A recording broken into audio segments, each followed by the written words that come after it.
Assalaamu alaykum wa rahmatullahi wa barakaatu. Akkamiin nagaa jirtanii fayyaa keessanii baga jiraatanii nu gammachiisan isiniin jedha. Hadda barumsa baay'ee jaallatan wayii isiniif qabadheetiin dhiyaadhee jira. Barumsi keenya kan guyyaa har'aa waa'ee YouTube kutaa sadaffaadha. Kaawwan hundayyuu isiniif ibsee jira. Hadda kutaa sadaffaa piroofaayilii keenya akkamitti akka irra kaa'annu haala kamiin mala salphaadhaan osoo hin cinqamin mala salphaan karaa salphaan akkamitti piroofaayila YouTube keessanirra akkamitti akka kaa'atan isinitti agarsiisa jechuudha. Viidiyoo kana hanga dhumaa sirriitti ilaala, hanga dhumaa ilaaltan sirriitti isiniif galaa jechuudha. Akkasuma yeroo itti aanuuf dammoo barumsa baay'ee kana caalaa namatti toluu fi barumsa guddaa isiniif qabadheetiin dhiyaadha. Hadhaaf barumsa kana sirriitti hordofaa hamma dhumaa isiniin jedha. Guyyaa har'aa barumsa keenyatti osoo hin seeniin maal gootan isin fakkaate haala kanaa YouTube keessa ni seentu jechuudha. YouTube keessa erga seentaniitiin jettanii as bira bakka sarchii kana dhaxxanii all yaad or jettanii itti barreessitu jechuudha. Haala kanaa yoo isinii barreessitan haala kanaan isinii baasaa jechuudha. Haala kanaan gatuxxanii bakka subscribe dhusan ni tuxxanii achiin booda mallattoo notification olii irra gootan jechuudha. Haala kanaan yoo akkana gootan barumsi isiniif gadhiisnu hundi isin bira gaha jechuudha. Akkasuma subscribe share like gochuun dagatinaa. Gaafii yoo qabaattanis gaafadhaa isiniin jedha. Amma gara barumsaa.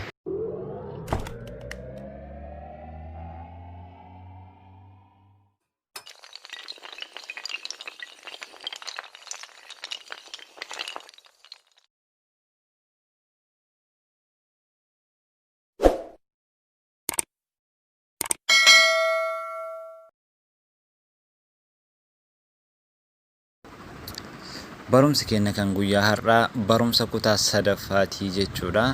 Anna hadda akkamitti piroofaayilii keessan suuraa keessan akkamiin YouTube irra kaa'atan ka jedhu mala salphaadhaan jechuudha. Humna keessan malee humna tokko osoo hin baasin jechuudha. Mala salphaadhaan seentaniitiin jijjiirachuu dandeettu jechuudha. Fakkeenyaaf kunoo suuraa as bira kaa'atan kana jechuudha. Kunoo suuraa silaa bakka kana galuu qabu mala salphaadhaan akka jijjiiratte isin agarsiisa.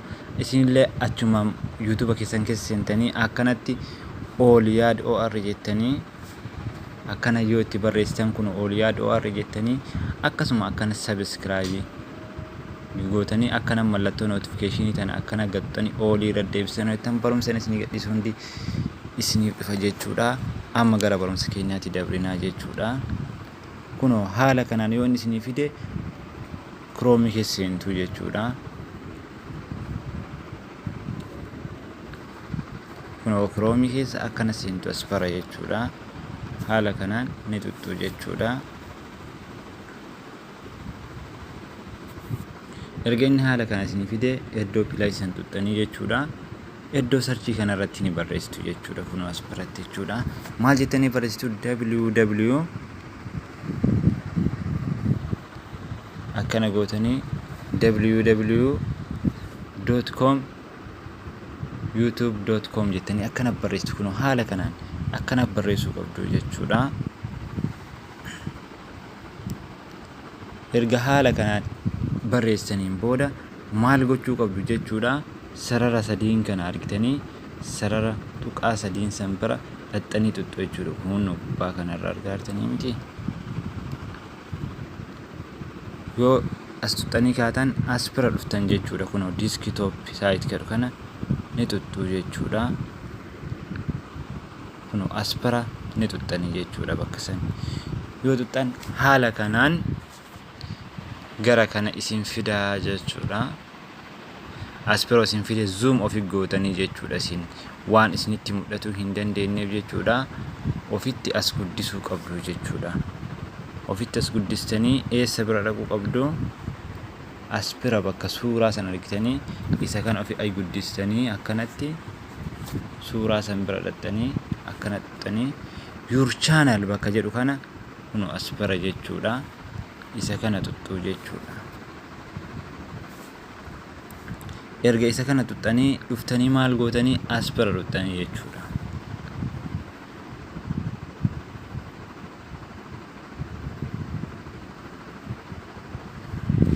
Ono amma erga dhufnee booda maal goonaa as bakka suuraan jirtu kana argitanii waan qara suuraa irra kaadhee jirufan isa san bira tuqnaa jechuu bakka san yoo isin suuraa rankaatiin duwwaa isinii fidaa jechuu isinii bakka san jechuudha. Kunoo bakka akka qalamaa waan akka qalamaa suuraa biraan jiru san isa san tuxxanii jechuudha. Achi erga inni akkana isiniin jedhe edit bakka tana tuxxanii jechuudha.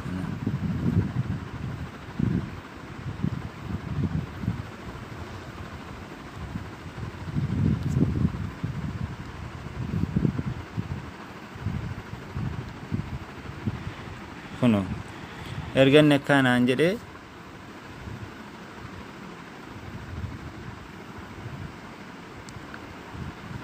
change bakka kana tuqxanii jechuudha. Kunoo as bira jechuudha.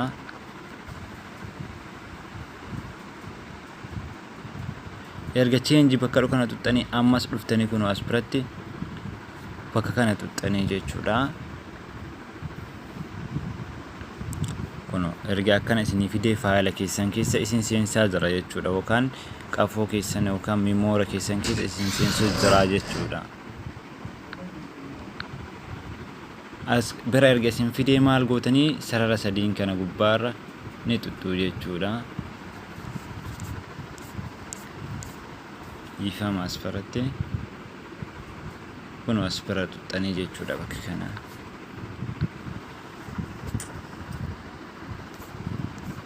As memoora keessan keessa seenuu jirtanii jechuudha. Kana isin hundinuu ni beektan jedheetiin abdii qaba. As gaala harkadhu kana keessa seenaa.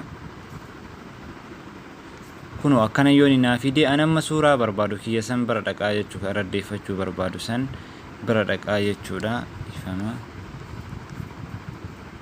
Kunoo ammas bira dhufeetiin jedhe amma suuraa kiyya kana mii kana irratti yaadeeffadhu jechuudha. Fakkeenyaaf kunoo kana raddeeffadhee ture jechuudha. Reefi kunoo mee isumarratti haadhawuuti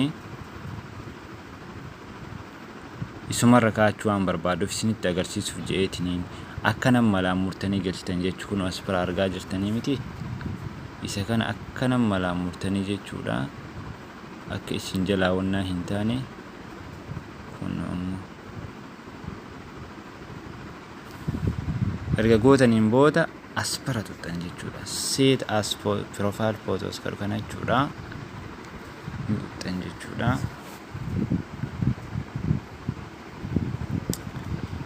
Irratti naaf deebi'ee jira jechuudha.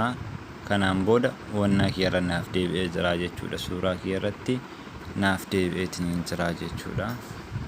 Haala kanaan irratti deeffachuu ni dandeettu jechuudha. Akkanuma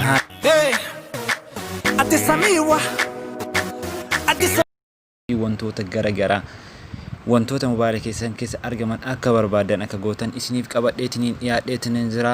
Maal gootanii jechuudha osoo isattiin seenan dura akkana YouTube ka jedhu kana keessa ni seentu jechuudha. YouTube keessa erga seentaniin booda bakka sarchii kana bira dhuftaniitiniin all yaad jettanii itti barreessitu jechuudha. Akkanatti haala kanaan yoo baasanii jettan akkana subscribe gootanii achi mallattoo akka bilbilaa notificationii kana tuxxanii all kadhu kana irra deebistan jechuudha. Haala kanaan barumsa isiniif gadhiisuu fi wantootni garagaraa hundi isiniif dhufaa jechuudha. Haala kanaan viidiyoo keessas deemtaniitiin ilaaluu dandeettu jechuudha. Kunoo viidiyoos kadhu kana irra deebistanii jechuudha. Kunoo haala kanaan waa barumsa baay'ee gadhiiseetiin jira as keessa jechuudha. Waa'ee baatirii akkamitti akka jijjiiratan akkasuma dammoo saffisa interneeta mobaayila keessanii akka inni dabalu mana teettanii mallaqa dalaguu akka dandeettan wantoota garagaraa kunoo wantoota viidiyoo baay'ee isiniif gadhiisee jira. Barumsa baay'ee tokko jaallattu hunda as keessa jira. As keessa seentaniitiin baafachuu dandeettanii kunoo maqaa all yaad or jettu kanaan seentaniitiin baafachuu ni dandeettu jechuudha. Kunoo as bira waa baay'ee isiniif gadhiisee jira jechuudha. Ayee gara barumsa keenyaatti dabra. Subscribe, share, like gochuu hin dagatinaa ijoollee Oromoo wal gargaaraa yoo nu waliin gargaarre eenyutu nu gargaara. Subscribe, share, like gochuu hin dagatinaa isiniin jedha.